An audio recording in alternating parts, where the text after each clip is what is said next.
Salut mon ami, ici Alliance Baudruche Femoso de la chaîne Design Audio Tuto Gratis. Je suis super content de te retrouver dans cette nouvelle vidéo et j'espère que tu te portes super bien. Dans cette vidéo, je t'offre une petite partie de ma longue formation Adobe InDesign Marathon débutant à intermédiaire. Si tu es intéressé par la conception des magazines, des brochures, des flyers et bien d'autres encore, en tout cas cette formation c'est celle qu'il te faut pour pouvoir gagner en compétences dans ce sens. Salut!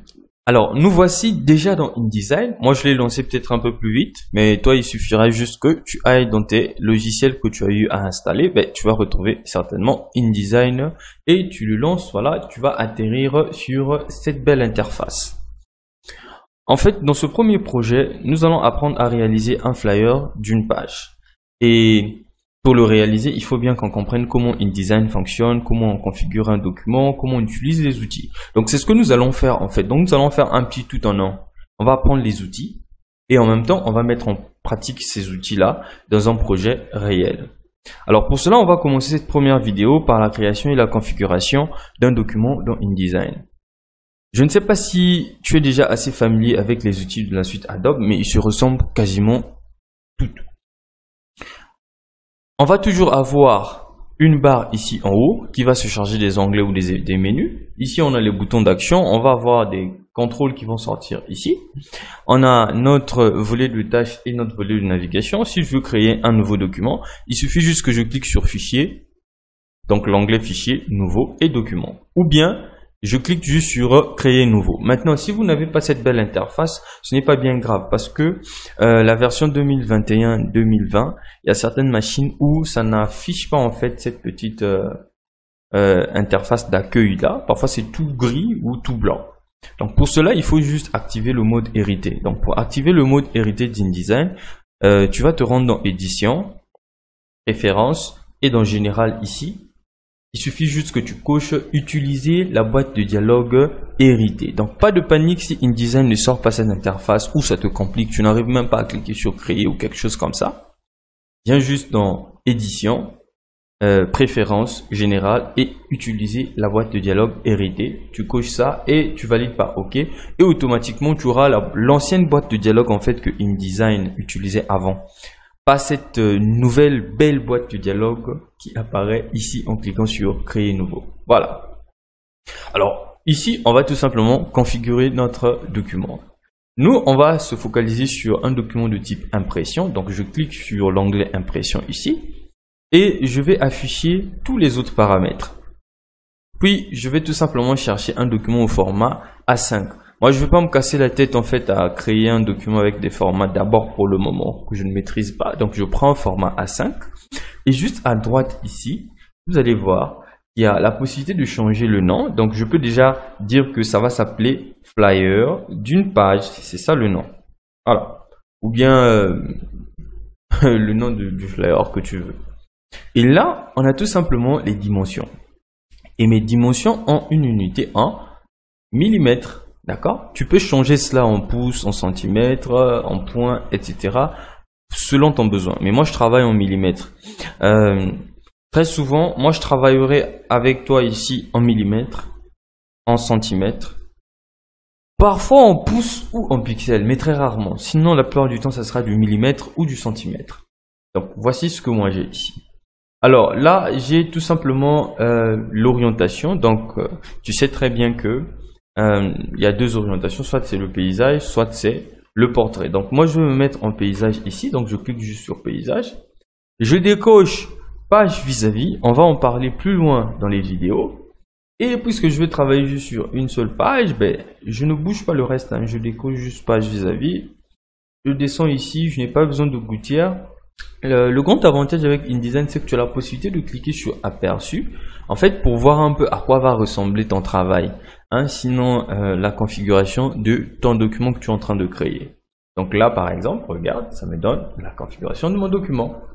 Si tu viens de me découvrir par cette vidéo, n'hésite pas à t'abonner à la chaîne, à activer la cloche de notification pour ne rien louper des prochaines vidéos qui seront postées, mais aussi à me laisser un petit pouce bleu parce que ça me fait plaisir et ça aide aussi au référencement de la chaîne.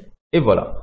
Donc ici, je vais juste essayer de voir s'il y a quelque chose que je peux modifier. Non, je suis déjà à 12,7 mm. Ça me va. C'est tout simplement cette marge que tu vois là. D'accord? En fait, la marge, c'est tout simplement la zone, sinon l'espace de sécurité de ton document. Ça veut dire que même quand l'imprimeur va commencer à imprimer, tu es sûr que tout ce qui va se retrouver à l'intérieur de ce rectangle qui est en violet là, ça va pas être touché. Et cette zone qui est à l'extérieur, c'est une zone qui n'est pas en sécurité. C'est une zone à risque en fait. Et ensuite, ici, on a le fond perdu. Le fond perdu, c'est simple. Le fond perdu, c'est tout simplement la zone que tu vas réserver à l'imprimeur quand il va faire la découpe. Parfois, l'imprimeur va prendre un petit, je ne sais pas, quelque chose. Quand il va être en train de découper, voilà, il va faire une petite erreur. Au moins, tu auras prévu déjà un petit espace. Et ajouter aussi à cet espace que tu as mis ici, bah, l'erreur ne sera pas trop vraiment grande. Donc ici, le fond perdu, regardez, quand je vais ajouter, je vais mettre un fond perdu à 3 mm, regarde. Donc c'est tout simplement cet espace qui vient de s'ajouter ici. Ça veut dire que toute notre conception va commencer à partir de cette ligne, sinon ce rectangle rose que tu vois à ce niveau-là. Celui du violet, c'est l'espace de sécurité, donc notre marge qu'on a configurée ici. D'accord? Tu peux augmenter tout comme diminuer cela en augmentant les valeurs. D'ailleurs, je vais tester, tu vas voir, regarde. Je vais à 13, 14. Là, ça ne bouge pas vraiment considérablement. Je vais aller plus loin à 20. Tu vois comment est-ce que ça vient de se rétrécir à l'intérieur. Donc moi, je vais ramener cela à 12,7. Si ça change de part et d'autre, donc en haut, en bas, à droite, à gauche et à droite, c'est parce que mon cadenas ici est coché, donc ma chaîne est cochée. Ça veut tout simplement dire conserver les proportions ou uniformiser les paramètres. Si tu es déjà familier avec Photoshop ou Illustrator, tu sais ce que ça fait. Donc moi je vais me mettre à 12,5 et je vais cliquer tout simplement quelque part et voilà, ça me ramène cela à 12,5. Je vais laisser mon fond perdu à 3 mm, d'accord? Et celui-là, ça me va déjà, c'est assez énorme. Maintenant, concernant la ligne de bloc, j'ai pas vraiment besoin de la ligne de bloc. La ligne de bloc, c'est tout simplement l'espace qui va se trouver entre le fond perdu et la marge. Regarde. Je vais commencer à augmenter un tout petit peu. Tu vois ce que ça fait? Bon, là, ça augmente juste au niveau du haut. C'est parce que j'ai décoché la conservation des proportions ici. Donc, je recoche cela. Je clique. Donc, tu vois, c'est tout simplement cette ligne qui se trouve entre les deux. D'accord?